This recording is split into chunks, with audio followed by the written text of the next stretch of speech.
우리는 지난주에 3년 만에 이스라엘로 돌아온 압살롬을 보았습니다. 그는 형을 죽이고 할아버지, 외할아버지의 땅 그술에 가서 3년 동안 피신해 있었죠. 그런데 어느 날 아버지 다윗이 돌아오라고 해서 이제 아버지가 나를 용서했구나. 그리고 화해할 기대를 가지고 돌아왔습니다. 아마 압살롬은 내가 왜 형을 죽일 수밖에 없었는지, 그리고 아버지에게는 어떤 분노가 있었는지 말하고 싶었을 것입니다. 형은 내 동생을 이렇게 강간하고 멀쩡히 사는 것을 보면서 내 동생은 인생이 망가졌는데 견딜 수 없었습니다. 이렇게 말하고 싶었을 거예요. 그런데 상상도 못한 일이 일어납니다. 나를 만나고 용서해 줄 전 아버지가 나를 볼 수 없게 하라 하고 그를 그냥 격리시켜 버려요. 이 압살롬은 2년 동안 아버지를 만나지 못하면서 더욱 분노하게 됩니다. 이럴 거면 나를 왜 데려왔는가? 그냥 할아버지 집에 있게 하던가 죽이지. 왜 이렇게 하는가?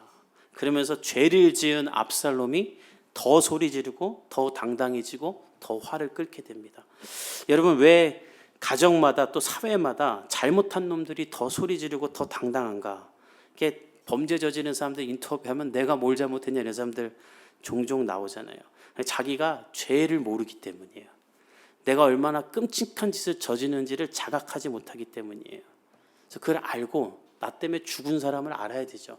예전에 낭만닥터 김사부란 드라마가 있었습니다. 제가 너무 재밌게 봤던 드라마인데 그 드라마에 재벌집 아이들이 음주운전해갖고 여러 사람을 죽게 만들어요. 그래서 여러 사람들 죽고 다리가 잘리고 했는데 그 재벌집 아들들은 너무 비싼 차에 에어백이 8개인가 10개가 터져서 별로 다치지도 않아서요. 근데 자기 때문에 한 가정이 파탄 난 거는 모르고 그 중환자실에서 맛있는 거 배달시켜서 먹고 막 이래요. 그러니까 주인공이었던 서현진이 그 사고 낸 사람을 휠체어에 앉아서 끌고 가서 중환자실에서 아파서 누워있는 사람들을 보며 네가 저지른 짓이 무엇인지 봐라라고 합니다. 그러니까 그때 죄를 깨닫고 그 사람이 회개를 하죠. 이처럼 사람은 잘못한 것을 본인이 스스로 깨달아야 돼요. 깨닫지 않으면 자기가 더 분노합니다. 그리고 나한테는 왜 뭐라고 하냐고 말을 합니다. 자녀를 키울 때 그래서 우리가 중요한 게 있다면 아이들에게 화를 낼 게 아니라 혼을 내야 돼요. 제가 항상 저희 집에서도 말을 하는데 애들한테 화내봤자 남는 게 없다. 그러면 우리 엄마 나중에 점점 클수록 애들은 우리 엄마는 분노 조절 장애가 있나 보다 이렇게만 생각해요. 근데 혼을 내면 내가 이렇게 잘못했기 때문에 엄마가 혼을 내는구나 하고 고치는데 화를 내면 아이가 분노가 치밀어 오르죠. 압살롬이 그런 거예요. 불러서 혼을 내줬으면 내가 이렇게 잘못했구나 알았을 텐데 화만 내면 안 만난 거예요. 그래서 압살롬은 5년 전 형을 죽였던 때와 똑같이 이제는 아버지를 몰아낼 생각을 합니다. 우리 1절에서 3절까지 읽어봅시다. 시작. 그 후에 압살롬이 자기를 위하여 병거와 말들을 준비하고 호위병 50명을 그 앞에 세우니라. 압살롬이 일찍 일어나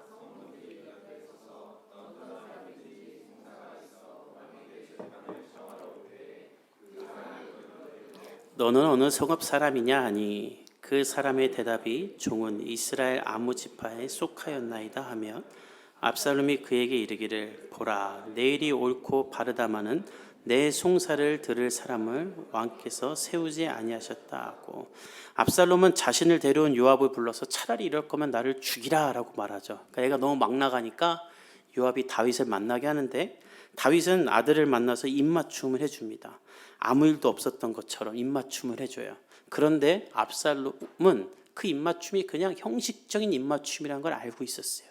그래서 그는 어떻게 하는가? 이제는 아버지를 몰아낼 생각으로 오늘 본문에 보면 병거와 말들을 준비하고 호위병 50명을 준비했다. 내 군대를 만든 거예요.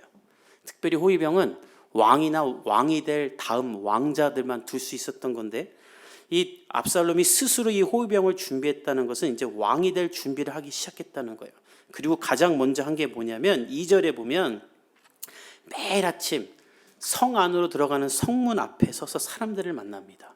이 사람들이 멀리서부터 이 성문으로 왔는데 왜 왔냐면 이 성문은 재판이 이루어지는 곳이에요. 그래서 사람이 살다가 어떤 재판을 하고 싶으면 여기로 왔는데 뭐 세금 납부의 문제, 군사의 의무 문제, 주인과 노인 간의 소송 등 각지에서 일어나는 어떤 일들을 왕과 왕이 세운 재판관에게 이렇게 판결을 받고자 사람들이 와요. 근데 압살롬이 그 길에 서서 사람들에게 묻는 거예요.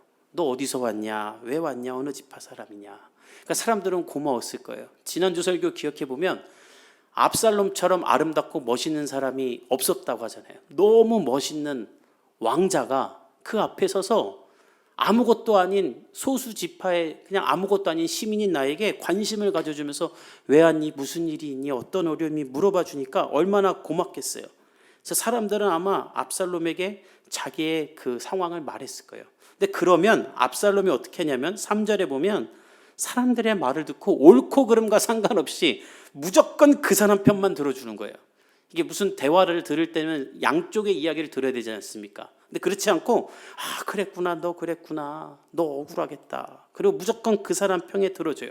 그리고 나서 무슨 말 하냐면 야, 저 성 안으로 들어가 봤자 너 말 들어줄 사람도 없고 왕이 너의 그 송사를 재판해줄 재판관은 세우지도 않았어 라고 말을 해요. 그러면서 내가 재판해 줄게 이래요. 그러니까 지금 압살롬은 뭐 하는 거냐면 억울한 일, 어려운 일, 꼭 해결해야 될 일이 있는 급박한 사람들에게 네 얘기 들어줄 사람도 없고 다윗은 너의 그 송사를 재판해 준 사람도 세우지 않았어라고 말하면서 이 다윗 정권에 대한 불만을 고조시키고 민심을 동요시키는 거예요. 그래서 내 편으로 만들려고. 그래서 어떤 일을 하는가? 우리 4절에서 6절을 읽어봅시다. 시작. 또 압살롬이 이르기를 내가 이 땅에서 재판관이 되고 누구든지 송사나 재판할 일이 있어 내게로 오는 자에게는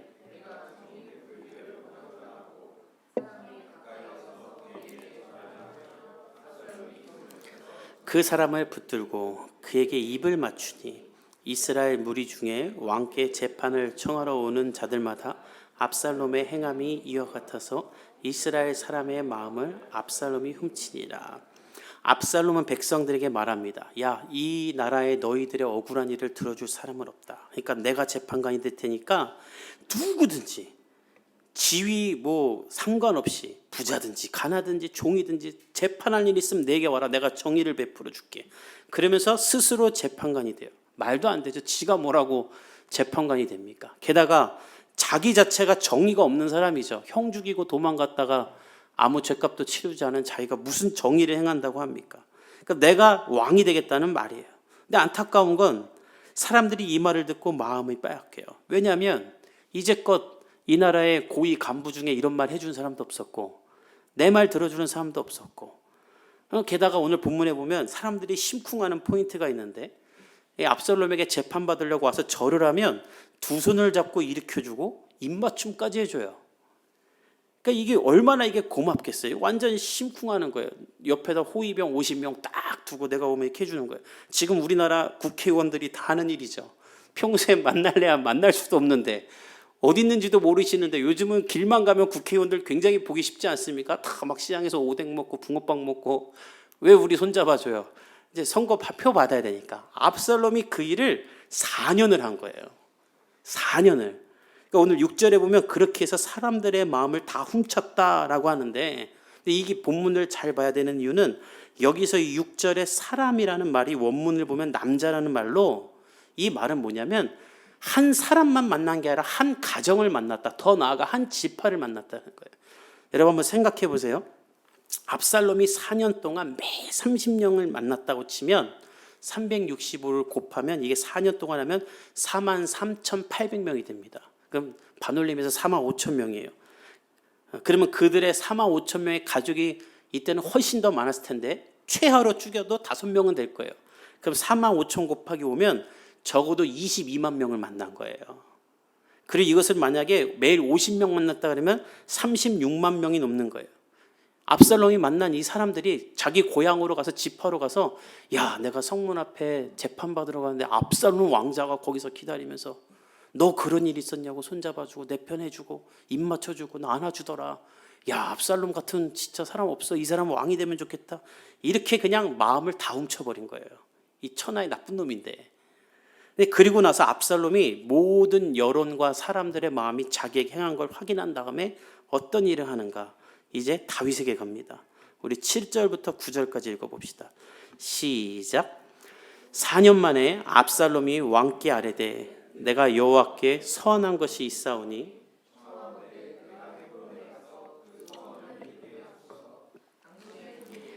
그술에 있을 때에 서원하기를 만일 여호와께서 반드시 나를 예루살렘으로 돌아가게 하시며 내가 여호와를 섬기리이다 하였나이다. 왕이 그에게 이르되 평안히 가라 하니 그가 일어나 헤브론으로 가니라. 7절에 보면 4년 만에 4년 동안 일을 한 다음에 이제 다윗에게 찾아갑니다. 그리고 아버지에게 말해요. 아버지, 제가 할아버지 집에 있을 때 하나님께 서원한 게 있어요. 내가 만약에 하나님의 나라 이스라엘로 돌아가게 되면 제가 감사하다고 예배를 드리겠습니다. 8절에 섬기다는 말이 제사를 지니며 감사 예배 드리겠다는 말인데, 이 말하는 거예요. 제가 지금 돌아온 지 6년이 됐는데, 경리 2년, 선거 유세 4년 해서 6년이 됐는데도 아직 이 약속을 못 지켰어요. 제가 헤브론으로 가서 하나님께 예배드리게 해주세요. 아마 다윗은 흐뭇했을 거예요. 야, 이것이 스스로 하나님께 예배드린다고 하니 너 대단하다. 그래서 있다 보면 200명을 붙여줍니다. 가서 성대하게 하나님 앞에 감사 예배를 드리라고. 그러나 사실 이 모든 것은 압살롬의 술수예요. 압살롬은 헤브론으로 가서 지금 왕이 되려는 것입니다. 헤브론으로 가서 예배를 드리는 것이 아니라 헤브론으로 가서 내가 왕이 되었다 말하고 싶은 거예요. 왜냐하면 헤브론은 그럴 수 있는 영적인 성지인데 이스라엘의 조상이었던 아브라함이 하나님을 위하여 단을 쌓았던 것이고 다윗도 맨 처음 왕이 된 곳이죠. 이 학자들은 무슨 말 하냐면 이 헤브론 사람들이 다윗에 대한 반감이 있을 것이라고 말을 합니다. 다윗이 사울에게 쫓기고 다닐 때 사울이 죽자 가장 먼저 다윗에게 와서 우리나라의 왕이 되라고 했던 사람들이 유다 지파 사람들이죠. 그 유다 지파 사람들이 다윗을 왕으로 세운 곳이 헤브론인데 다윗이 거기서 8년 동안 유다의 왕을 하다가 이스라엘 전체의 왕이 되자 수도를 헤브론에서 예루살렘으로 옮겨버려요. 그래서 학자들은 헤브론 사람들이 거기에 대한 어떤 서운함, 섭섭함이 분명히 있었을 것이다. 압살롬은 그것을 계산한 거예요. 그러니까 엄청 치밀한 사람이에요. 그리고 어떻게 왕이 되는가? 우리 10절을 읽어봅시다. 시작. 이에 압살롬이 정탐을 이스라엘 모든 지파 가운데에 두루 보내 이르기를 너희는 나팔 소리를 듣거든 곧 말하기를 헤브론에서 왕이 되었다 하라 하니라. 압살롬은 이 헤브론에 가서 세 가지 일을 몰래 기획해서 행하는데, 첫째는 정탐꾼을 각 지파로 다 보냅니다. 그리고 나팔 소리가 들리면 압살롬이 헤브론에서 왕이 되었다 말하라고 합니다. 이게 왜 가능하냐면 앞서 6절에 말한 대로 4년간 이 압살롬이 수많은 사람들을 만나서 마음을 빼앗았기 때문에 이 압살롬이 왕이 되었다라고 선포가 되기만 하면 이미 백성들의 마음속에는 압살롬이 왕이기 때문에 너무 좋아할 것이라고 여겼던 거예요. 이번에 우리 아시안컵에서 제가 축구를 보는데 호주전으로 기억하는데 제가 보면서 굉장히 재밌었던 게 뭐냐면 사우디전 승부차이까지 연장 120분 뛰고 호주전 또 연장 갔잖아요. 연장전 들어가려고 하는데 우리나라 나이 많은 선수들이 잘 못 뛰더라고. 근데 여전히 팔딱팔딱 뛰는 두 사람이 있는데 이강인하고 서령호 20대 초반을 뛰는 걸 보면서 역시 20대는 다르구나 제가 이렇게 생각을 했거든요. 근데 연장전 들어가기 전에 이렇게 탁 둘러앉아서 이렇게 무슨 이야기 하잖아요, 주장이. 근데 손흥민은 심판이랑 뭐 하러 갔고 다른 선수들 둘러싸고 있는데 가장 막내인 이강인이 막 뭐라고 말을 하는 거예요. 근데 더 웃긴 건 그거를 김영권이 이강인보다 거의 띠동갑 많을 거예요. 그걸 막 듣고 있는 거예요. 제가 그걸 보면서 두 가지를 느꼈는데, 야, 이미 실질적인 주장은 이강인이 돼 있구나. 국민이나 선수들이나. 왜냐면 걔가 지금 제일 잘 뛰니까. 그리고 또 하나는 형들이 정말 훌륭하다. 10살 어린 동생이 똑바로 뛰라고 하는데도 그걸 듣고 있는 형들이 훌륭하다. 그러니까 지금 이스라엘도 마찬가지예요. 왕은 다윗이지만 백성들의 마음에는 다 압살롬이에요. 다윗 만날 수도 없고 만나준 적도 없고.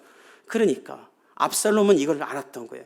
그래서 철저히 계산해서 나팔 소리 울리면 내가 왕이 됐다고 해라. 그 다음에 두 가지를 더 준비했는데 11절과 12절 읽어봅시다. 시작. 그때 청함을 받은 200명이 압살롬과 함께 예루살렘으로부터 헤브론으로 내려갔으니 그들은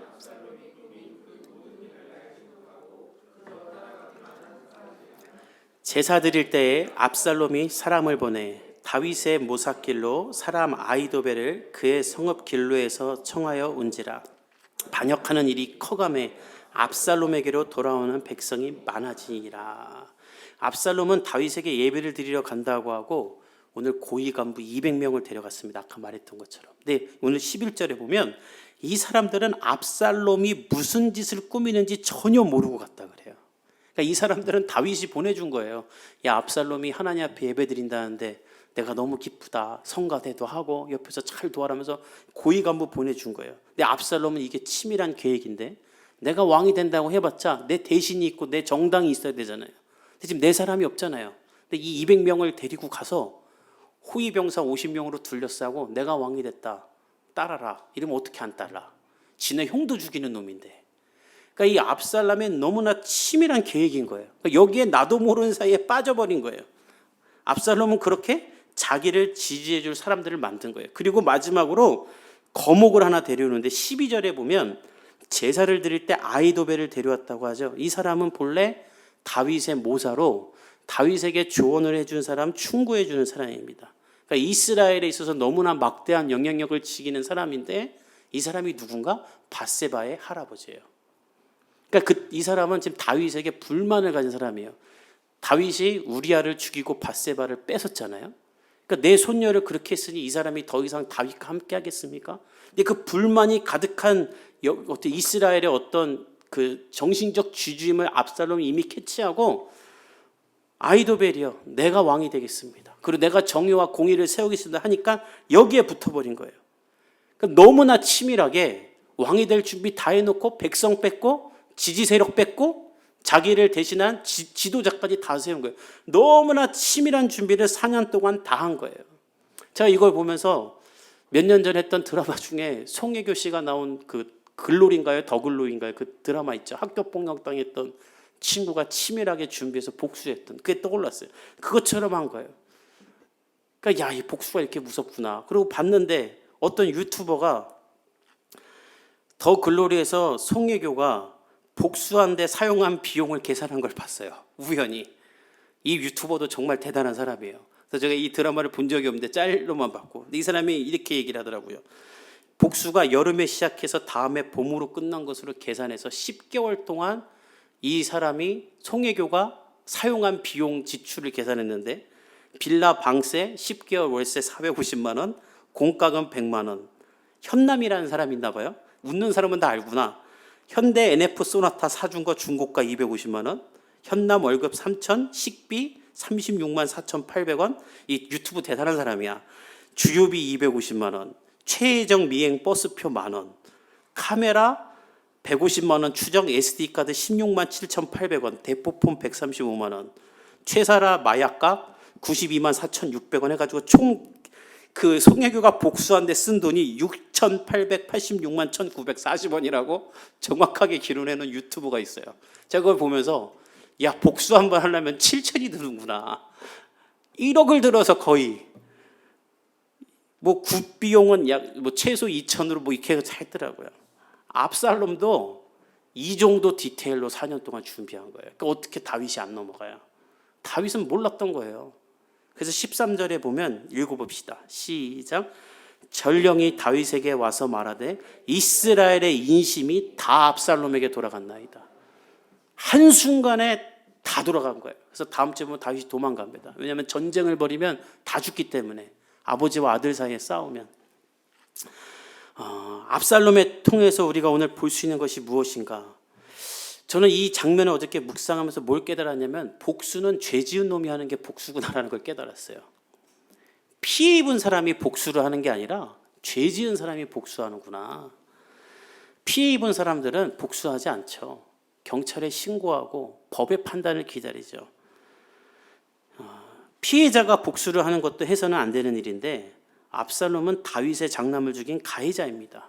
근데 가해자인 압살롬이 피해자인 자신의 아버지에게 어떻게 복수를 할까? 근데 이런 일은 지금도 일어나요. 부모 죽이고 자녀 죽이고 형제 죽이고 이웃에게 악행 저지르는 사람들 보십시오. 다 압살롬처럼 자기가 가해자면서 나에게 뭐라고 했다고 또 복수하는 사람들이에요. 왜 이런 일이 일어나는가? 몇 주째 같은 말을 하지만 압살롬이 다윗에게 복수하는 이유는 다윗이 압살롬을 보호했기 때문이에요. 압살롬이 형을 죽이고 돌아왔을 때 벌을 내렸어야 됩니다.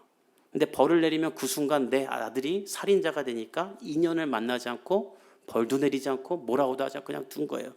그리고 시간이 지나 사람들이 잊혀질 즈음 불러서 입맞춤을 하죠. 그 2년 동안 압살롬은 내가 얼마나 큰 죄인임을 깨닫고 하나님 앞에 나가 회개하고 용서를 받았어야 되는데 죄인임을 모르니까 내가 피해자라고 생각하고 아버지를 공격하게 돼요. 근데 저는 이런 경우를 목회하면서 너무 많이 봤어요. 자녀들 중에 계속 사고치는 자녀들이 있습니다. 부모 중에 계속 사고쳐갖고 저는 교회에 돈 받으러 온 사람도 봤어요.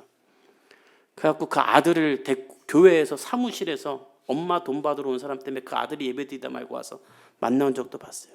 계속 사고쳐요. 근데 왜 계속 사고칠까? 사고칠 때마다 다른 사람이 커버를 해주는 거예요. 허벌금 내주고 다시 가서 사과하고 사고칠 것 같으면 미리 막아주고 그리고 하는 말 원래 우리 애가 안 그래요.